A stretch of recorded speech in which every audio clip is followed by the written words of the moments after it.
Halo semuanya, kali ini kita akan membahas film Sun Wukong lagi ya. Bagi kalian yang bingung mencari urutan filmnya, dimohon agar tidak diambil pusing. Karena film Wukong memang memiliki banyak versi dan masing-masing bisa berdiri sendiri, bahkan dibuat di rumah produksi dan aktor yang berbeda-beda pula. Jadi nikmati saja filmnya dan mari kita mulai.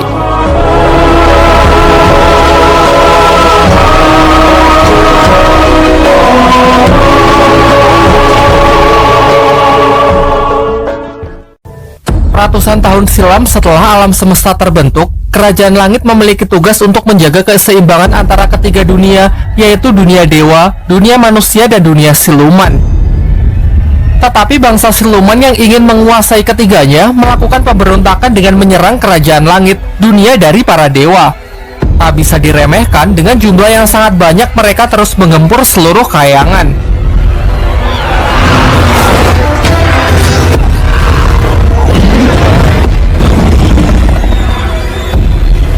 Siluman Kerbau, pemimpin dari bangsa siluman, menantang Kaisar Langit, berniat untuk merebut kekuasaannya.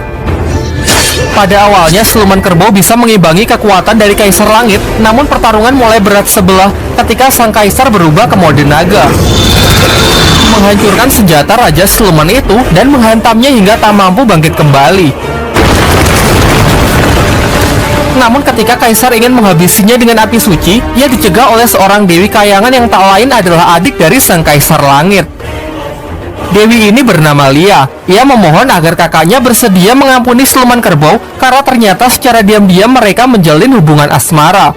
Kaisar Langit yang diliputi rasa dilema akhirnya memberikan ampunannya, tetapi sebagai hukuman karena telah melanggar aturan langit dengan menjalin hubungan dengan bangsa siluman, sang adik pun diusir dari Kerajaan Langit bersama siluman yang diasingkan ke sebuah pegunungan di wilayah bumi. Sang Kaisar lalu menyatakan, kalau sampai hal ini terulang kembali, maka ia tidak akan segan lagi untuk membinasakan seluruh bangsa siluman. Sayangnya meskipun serangan itu dapat dihentikan, namun dampak dari pertarungan itu menyisakan Kerajaan Langit yang benar-benar hancur berantakan, sehingga membutuhkan waktu ratusan tahun untuk memulihkannya kembali. Beruntung seorang dewi bernama Nuwa yang rela mengorbankan dirinya untuk memutar waktu kembali demi mengembalikan kondisi Kerajaan Langit seperti sedia kala.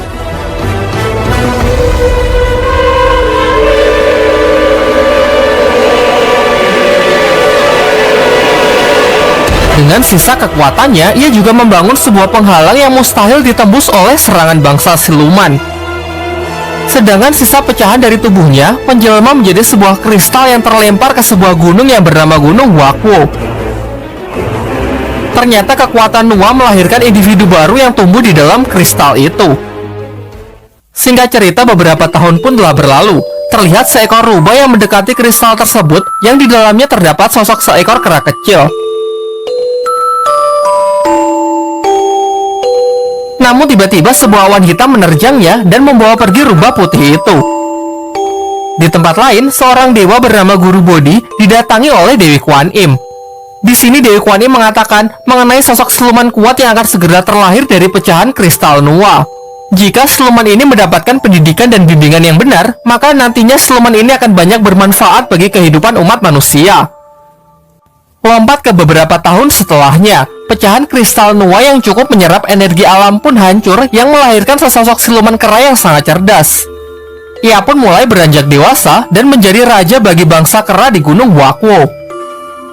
Suatu ketika, siluman kera sedang memetik buah-buahan di atas sebuah pohon. Ia melihat kupu-kupu cantik yang menarik perhatiannya. Ia lantas bermaksud menangkap kupu-kupu itu, sayangnya kupu-kupu malang itu harus mati di genggamannya.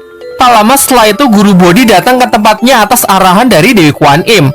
Melihat si kera itu yang bersedih karena kupu-kupunya telah mati, ia lalu menggunakan sihirnya yang mampu membuat kupu-kupu itu hidup kembali. Hal ini membuat si kera sangat terkesan dan memohon agar diajari bagaimana cara melakukannya. Guru Bodhi pun bersedia mengangkatnya sebagai murid dan mengajak sang kera ke tempatnya. Ternyata Guru Bodhi memiliki sebuah perguruan bela diri bagi keturunan para dewa. Terlihat di sana juga terdapat banyak muridnya yang tengah berlatih. Mengetahui murid barunya itu belum memiliki nama, ia pun memberinya nama Sun Wukong. Wukong pun merasa sangat senang dan berjanji akan giat berlatih. Di waktu yang bersamaan, setelah bertahun-tahun, ternyata siluman kerbau masih menyimpan dendam kepada kerajaan langit dan masih berencana untuk melakukan serangan kembali. Melalui catatan ramalan yang ditinggalkan leluhur bangsa siluman, tercatat bahwa terdapat 3 kejadian besar dalam waktu dekat yang memberikannya peluang untuk menguasai kerajaan langit. Yang pertama, Istana Naga Laut Timur akan runtuh yang memicu tsunami yang sangat dahsyat. Yang kedua, gerbang kerajaan langit akan terbuka. Dan yang ketiga, pecahan kristal Noah akan melahirkan siluman yang sangat kuat. Berdasarkan ramalan inilah, ia ingin memanfaatkan siluman itu untuk menghancurkan gerbang kerajaan langit. Tidak hanya itu, ia juga ingin bekerja sama dengan orang dalam kerajaan langit yang bernama Yang Qian. Kita kembali ke tempat Wukong. Di sana seorang murid merendahkannya dengan mengatakan bahwa tidak sepantasnya kaum dari siluman berlatih di tempat ini. Wukong yang merasa jengkel pun menantangnya untuk bertarung. Dan ternyata pria ini hanyalah tong kosong nyaring bunyinya. Wukong yang telah menguasai 72 sihir mengubah wujud dengan mudah bisa mengalahkannya. Tak lama setelah itu guru Bodhi pun datang dan segera menghentikan perkelahian mereka. Sang guru lalu menceramahinya dengan mengatakan bahwa mereka harus belajar mengendalikan emosinya dan lebih bijak dalam menggunakan kekuatan yang sudah diajarkan. Kemudian ia mengajak Wukong untuk pergi ke suatu tempat. Namun di tengah perjalanan, Wukong memasuki sebuah dimensi yang sangat mengerikan. Beruntung itu semua hanyalah mimpi. Tetapi guru Bodhi lalu menjelaskan bahwa itu bukanlah mimpi biasa, karena itu bisa menjadi ramalan mengenai masa depan yang akan dihadapi oleh Wukong. Tersambar petir, terbakar api, bahkan diterjang oleh tornado. Jika ia berhasil melewati semua itu, nantinya ia akan memiliki ilmu awet muda yang membuatnya bisa hidup abadi. Namun bagi Wukong, hidup abadi saja masih belum cukup. Wukong yang mengkhawatirkan kehidupan bangsa kera meminta sang guru agar mengajarinya ilmu untuk menghidupkan orang mati. Tetapi sang guru mengatakan bahwa itu bukanlah ilmu yang bisa dipelajari. Wukong harus percaya dengan dirinya sendiri dan memahami mengenai arti kehidupan dan kematian yang sebenarnya. Setelah mendengar semua itu, nampaknya Wukong mulai bisa mengerti. Sang guru juga mengatakan bahwa semua ilmu telah ia ajarkan dan meminta Wukong agar kembali ke Gunung Huaqu. Di sisi lain, siluman kerbau mulai menjalankan rencananya dan datang menemui Yang Qian untuk membuat kesepakatan agar Jian membantunya dalam menaklukkan kerajaan langit. Dan sebagai imbalan, ia akan memberikan jabatan tertinggi kepadanya di kerajaan langit. Yang Qian yang dipenuhi sifat serakah pun menyetujui kesepakatan itu. Di Gunung Huaqu, terlihat para kera yang panik karena dikejar-kejar oleh sesosok siluman batu. Beruntung Wukong datang tepat waktu dan berhasil menghancurkan siluman pengganggu itu. Para kera pun sangat senang melihat rajanya telah kembali dan berjanji akan setia melindungi mereka. Tetapi tetap saja ada yang mengganjal, karena jika Wukong sedang tidak ada, maka siluman-siluman jahat itu akan kembali menyerang mereka, sehingga untuk mengatasi hal itu mereka membutuhkan senjata. Salah seekor kera lalu mengusulkan bahwa menurut kabar yang beredar, terdapat banyak benda pusaka yang bisa dijadikan senjata di Istana Naga. Mengetahui hal itu, Wukong pun segera pergi ke Istana Raja Naga Laut Timur untuk meminta beberapa senjata. Dan singkat cerita, Wukong pun berhasil masuk ke wilayah Istana Naga jauh di dasar laut. Di sana ia mendapatkan serangan dari ikan besar bergigi tajam yang tak lain adalah Panglima Istana Naga yang menolak kedatangan Wukong. Jelas Wukong pun dapat mengatasinya dengan sangat mudah. Ia lalu menerobos istana dan mencoba bicara kepada Raja Naga dengan mengatakan tujuannya yang hanya ingin meminta beberapa senjata untuk para rakyat keranya. Awalnya sang raja menolak sampai Wukong menggunakan cara kekerasan dengan mengalahkan satu persatu penjaga di sana. Karena tidak ingin korban jatuh lebih banyak, Raja Naga pun menyerahkan semua senjata agar Wukong segera pergi. Di sana juga ada pakaian tempur berlapis emas yang juga Wukong ambil. Namun saat ingin pulang, ia melihat jarum raksasa yang sangat menarik perhatiannya. Raja Naga pun menjelas,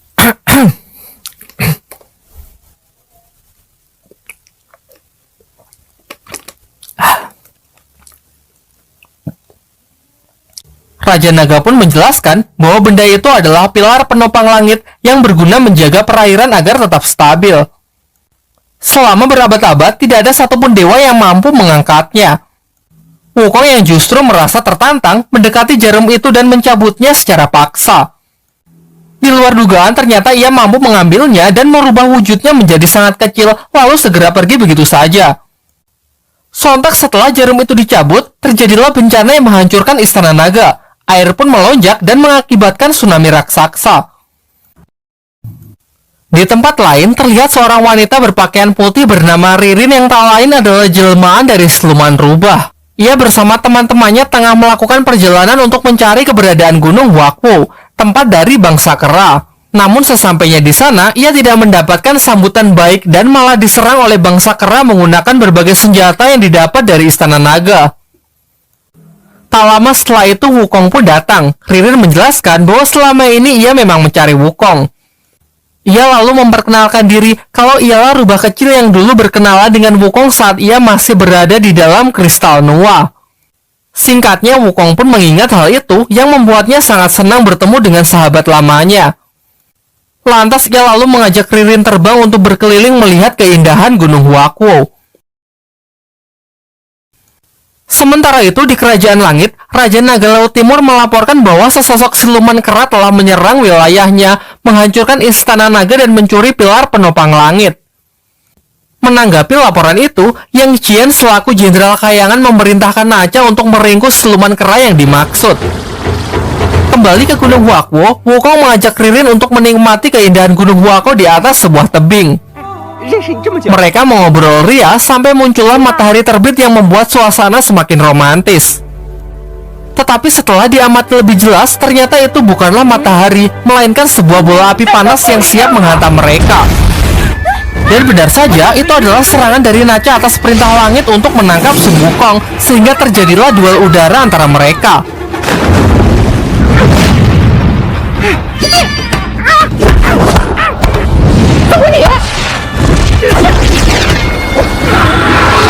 Dengan gelang saktinya, Nacha berhasil mengatasi kelincahan Wukong dan siap membakarnya dengan jurus bola apinya.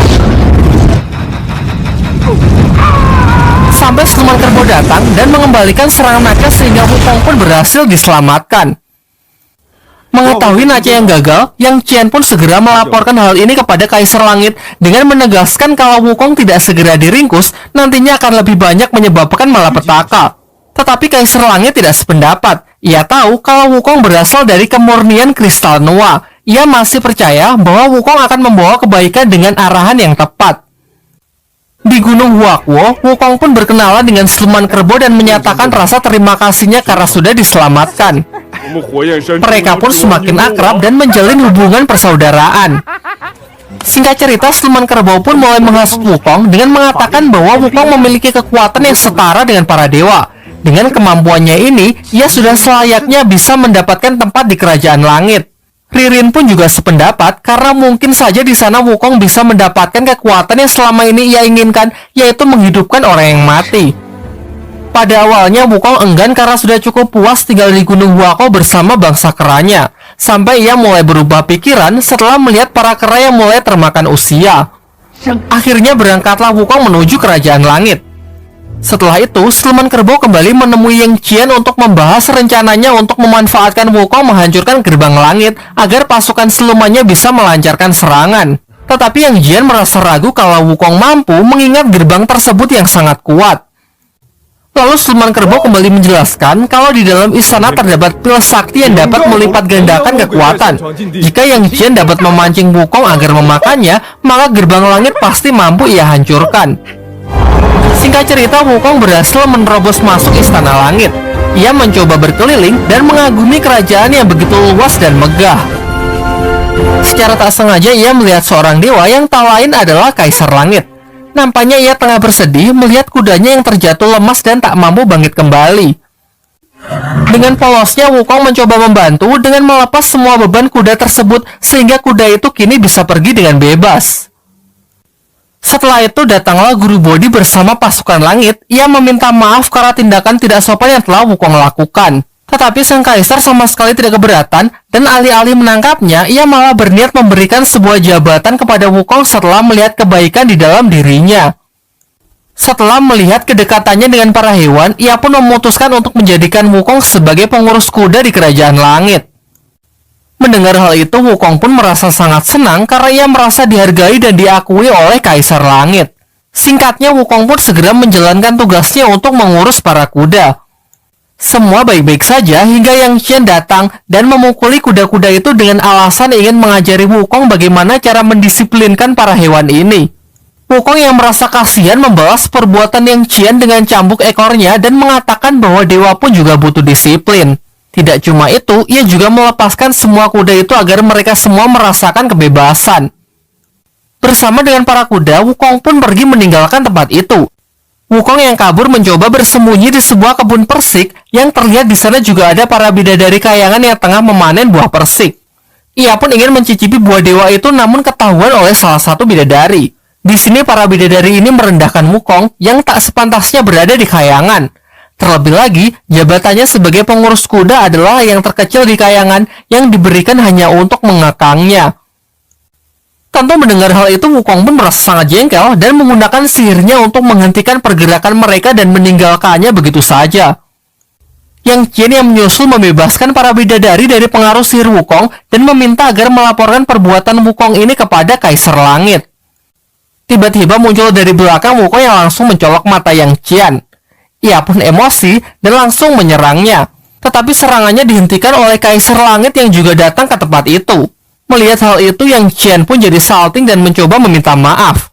Tetapi setelah diamati, bagaimana bisa Kaisar Langit memiliki ekor yang jelas bahwa ini adalah penyamaran dari sihir Sikra Sakti. Sementara itu, di markasnya, dia menentang rencana siluman kerbau yang ingin kembali menyerang kerajaan langit. Tetapi siluman kerbau tak gentar sedikit pun, dan mengatakan bahwa ia hanya ingin menuntut keadilan. Menurutnya sudah cukup lama para dewa berkuasa. Kini giliran bangsa silumanlah yang harus mengambil alih kerajaan langit dan memulai kekuasaannya. Kegilaannya pun tak cukup sampai di situ, karena demi mewujudkan ambisinya, ia bahkan rela mengorbankan ratusan jiwa bangsa siluman untuk menciptakan sebuah senjata yang maha sakti. Kembali ke tempat Wukong, di sana ia masih mencoba melarikan diri dari kejaran pasukan langit. Ia kemudian bertemu dengan seorang dewi yang mengaku sedang membuat sebuah ramuan yang memiliki kekuatan menghidupkan orang yang mati. Ramuan itu disimpan di sebuah ruangan di kerajaan langit. Setelah memberikan Wukong lokasinya, dewi itu pun segera pergi yang ternyata adalah jelmaan dari Yang Qian yang memang sengaja memancing Wukong untuk memakan pil yang dapat melipat gandakan kekuatan yang nantinya ia manfaatkan untuk menghancurkan gerbang langit sesuai rencananya dengan siluman kerbau. Wukong yang terpancing segera menuju lokasi dan langsung disambut oleh Dewa Taisang yang menjaga ramuan itu. Ia lalu mengikat Wukong dengan tali petirnya yang sangat kuat. Ketika Wukong tahu kalau tali itu akan hancur saat terbakar, ia pun segera menjeburkan dirinya ke dalam tungku api di mana ramuan sakti dimasak. Begitu sampai di dalam, api itu tak hanya menghancurkan tali itu, bahkan nyaris membakar kulit Wukong. Tetapi ia mampu bertahan dan malah memakan 3 pil sakti sekaligus. Dengan kekuatan yang membara, Wukong pun keluar dan menghajar Yang Qian dengan membabi buta.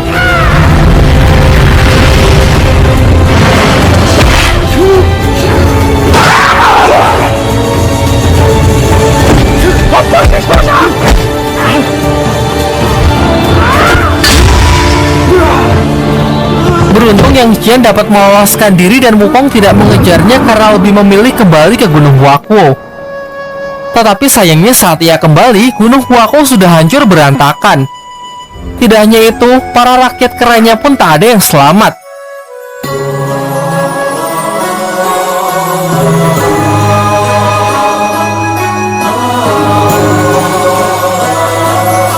Di sana Ririn si siluman rubah pun juga ditemukan sudah kaku tak bernyawa.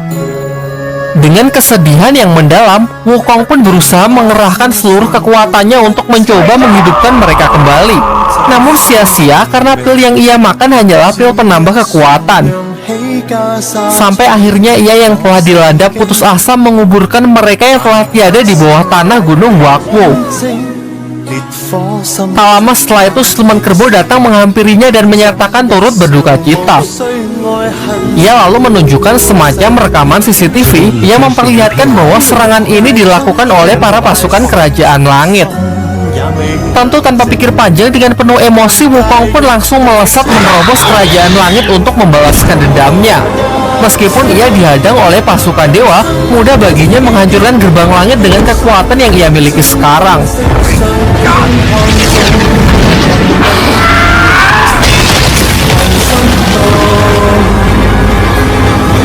terlihat senyum siluman kerbau yang menandakan bahwa rencananya berjalan dengan lancar, karena serangan ke Gunung Huangko sebenarnya dilakukan oleh bangsanya untuk menghasut Wukong agar berselisih dengan para dewa. Kaisar Langit yang merasa Wukong sudah tidak bisa dikendalikan, turun tangan dan mengeluarkan naganya yang ia rubah menjadi sebuah pedang untuk mempertahankan kerajaan langit. Jumlah pasukan langit yang sangat banyak sama sekali tak dapat menghentikan amukan Wukong. Pertahanan terkuat pun dapat dengan mudah ia tembus.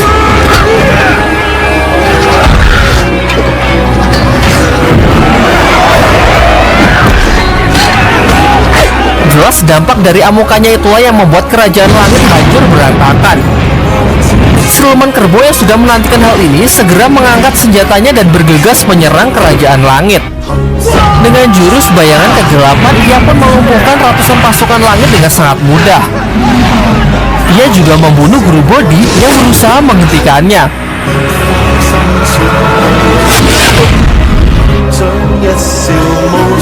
Wukong yang menyaksikan hal itu pun merasa sangat marah dan menyadari bahwa pembantaian di Gunung Huangko adalah ulah dari siluman kerbau.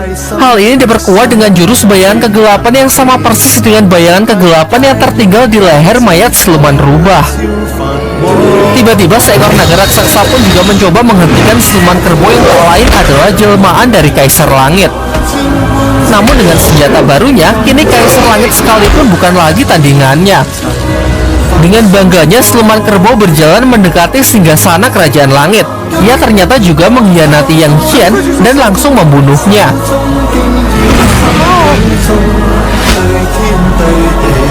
Di tengah kegembiraannya karena merasa telah menang, Wukong pun kemudian muncul dan langsung menghancurkan singgasana itu. Hingga terjadilah duel udara antara si keras sakti melawan sang raja siluman yang berjalan sangat sengit. Sayangnya Wukong sempat kewalahan dan terkena pukulan tepat di kepalanya. Tetapi kemudian ia memasuki alam bawah sadarnya dan bertemu dengan Dewi Kuan Im yang memberinya pencerahan mengenai arti dari kehidupan dan kematian. Beliau juga menjelaskan bahwa apa gunanya hidup abadi jika kita hanya membuat kerusakan dan menciptakan kesengsaraan. Seketika Wukong pun mulai memahami hal itu dan kembali dapat menguasai dirinya. Ia pun tersadar dan dengan mudah dapat menghentikan serangan dari siluman kerbau. Kini dengan perasaan yang lebih tenang, Wukong pun terlihat lebih unggul dari siluman kerbau. Siluman kerbau yang emosi segera meningkatkan kekuatannya dan berubah ke mode iblisnya.